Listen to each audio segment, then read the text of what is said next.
Assalamualaikum warahmatullahi wabarakatuh. Welcome back to Azinda Channel. Pada kesempatan kali ini saya akan membagikan tips atau cara untuk melamar kerja di daerah Cikarang atau Bekasi ya. Nah, untuk melamar kerja di Bekasi sendiri tentunya diperlukan beberapa dokumen. Nah, untuk kesempatan part 1 ini saya akan membahas lebih detailnya terkait dokumen apa aja sih yang teman-teman butuhkan untuk bisa melamar kerja di Cikarang ini.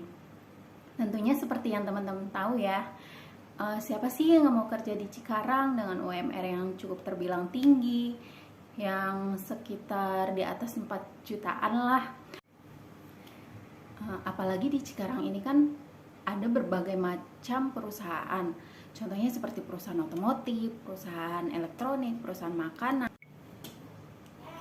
Apalagi untuk perusahaan-perusahaan otomotif ya, pasti teman-teman tahu gitu kalau lemburannya lagi kenceng gitu, pasti itu bisa tembus 10 atau belasan juta gitu. Siapa sih yang nggak tergiur dengan gaji segitu gitu kan. Nah, untuk teman-teman yang baru lulus nih, yang cari-cari info di Cikarang gitu, gimana sih cara ngelamar kerjanya? Pertama-tama tentunya sebelum teman-teman datang ke Cikarang, teman-teman harus bisa menyiapkan beberapa dokumen yang memang dibutuhkan untuk diajukan ketika mengirim lamaran kepada perusahaan. Nah, untuk yang pertama kali teman-teman harus siapkan gitu, tentunya kan teman-teman ketika lulus SMA itu tidak langsung mendapatkan ijazah ya. Nah, selama teman-teman menunggu untuk mendapatkan ijazah tersebut, ada baiknya teman-teman itu gunakan waktu yang teman-teman punya untuk mengumpulkan dokumen yang lain, seperti ya saya sebutkan saja, yaitu yang pertama teman-teman itu bisa ke Disnaker gitu, mengurus kartu yang warnanya kuning, kalau kita sebut biasanya itu kartu kuning. Nah, itu bisa teman-teman urus di Disnaker. Dan yang kedua yaitu surat keterangan kelakuan baik ya dari kepolisian atau biasa kita sebut dengan SKCK. Nah, untuk surat SKCK maupun kartu kuning dari Disnaker ini masa berlakunya itu selama 6 bulan ya, setelah diterbitkannya oleh instansi terkait gitu. Nah, ketika teman-teman mendapatkan kartu kuning maupun SKCK dari instansi tersebut, ada baiknya teman-teman itu melakukan fotokopi lalu meminta legalisir. Nah, karena apa? Karena yang dilampirkan pada surat lamaran tersebut adalah fotokopian yang legalisir, tapi bukan legalisir asli ya. Jadi setelah dilegalisir oleh pihak instansi terkait, teman-teman fotokopi kembali, baru yang fotokopian itu yang nanti akan teman-teman lampirkan pada surat lamaran untuk dokumen pendukung di lamaran kerja. Nah, setelah mengurus kedua surat tersebut ya teman-teman, kan teman-teman tentunya udah dapet nih ijazah asli sama SKHUN asli. Nah, setelah teman-teman sudah mendapatkan ijazah dan SKHUN asli dari pihak sekolahan, tentunya teman-teman itu pasti diminta untuk memfotokopi dan melegalisir oleh pihak sekolahan. Nah, setelah dilegalisir sama yang dilampirkan nanti pada surat lamaran pekerjaan itu adalah fotokopian yang memang dilegalisir. Jadi setelah dilegalisir baru difotokopi ulang, dan yang fotokopian tersebut yang teman-teman lampirkan pada surat lamaran pekerjaan.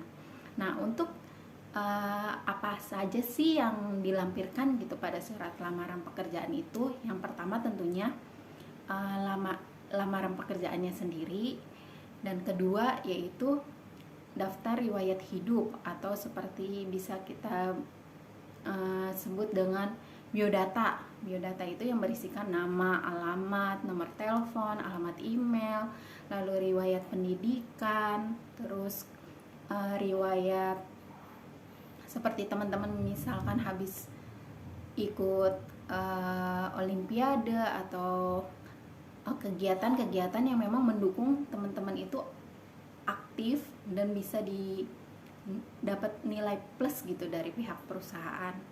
Nah, selain setelah biodata diri, tentunya pas foto ya, pas foto 3x4 gitu. Untuk latar belakangnya sendiri itu bisa latar belakang warna biru atau warna merah, bebas gitu. Dan setelah itu surat keterangan sehat itu pun fotokopian saja ya teman-teman. Teman-teman bisa melakukan atau meminta surat keterangan sehat sendiri itu pada dokter yang ada di klinik atau di rumah sakit atau di puskesmas.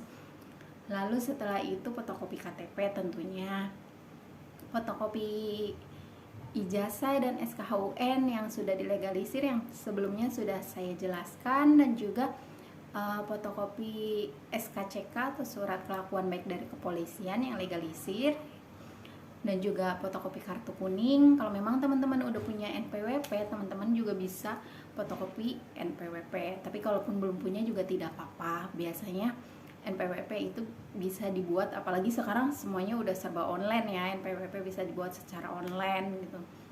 Jangan lupa teman-teman juga fotokopi piagam-piagam ataupun sertifikat yang teman-teman ikutin selama SMA gitu, selama di sekolah. Itu bisa menjadi nilai plus buat teman-teman buat bisa mendapat panggilan untuk interview atau mengikuti tes seleksi di perusahaan. Dan itu cukup fotokopiannya saja ya teman-teman, lampirkan semuanya gitu. Nah, untuk kesempatan kali ini itu saya hanya membahas sampai dokumen-dokumen apa saja sih yang diperlukan di perusahaan. Nanti di next videonya akan saya jelaskan lagi tips gimana sih cara membuat surat lamaran pekerjaan, lalu gimana cara membuat daftar riwayat hidup, dan saya juga akan jelaskan contoh-contoh soal-soal yang biasanya diteskan oleh pihak perusahaan. Teman-teman jangan khawatir ya, sebenarnya cari kerja di Cikarang itu gampang kok. Kalau teman-teman mau usaha, mau kerja keras, mau cari info gitu, sebenarnya itu tuh mudah banget gitu, dan gak harus mengeluarkan biaya yang besar gitu, yang seperti orang-orang bilang gitu. Kalau misal mau kerja di perusahaan A harus bayar 5 juta, harus bayar sekian. Banyak kok perusahaan-perusahaan yang memang mereka tuh seleksinya tuh murni gitu. Saya juga selama mencari kerja di Cikarang gitu, dari pertama banget sampai sekarang udah perusahaan yang keberapa ya, ketiga apa keempat gitu saya kerja di Cikarang, itu saya selalu dapat itu tuh hasil seleksi murni gitu. Jadi seleksi sama teman-teman yang lain gitu, pejuang pencari kerja yang lain, sampai akhirnya saya bisa menjadi karyawan tetap ya di salah satu perusahaan di Cikarang. Nanti saya bagikan triks-triksnya deh, terus soalnya seperti apa aja sih yang biasanya keluar di tes-tes untuk masuk ke perusahaan-perusahaan yang ada di Cikarang ini. Oke, sekian dulu video kali ini, semoga bermanfaat buat teman-teman. Tunggu next videonya ya. Assalamualaikum warahmatullahi wabarakatuh.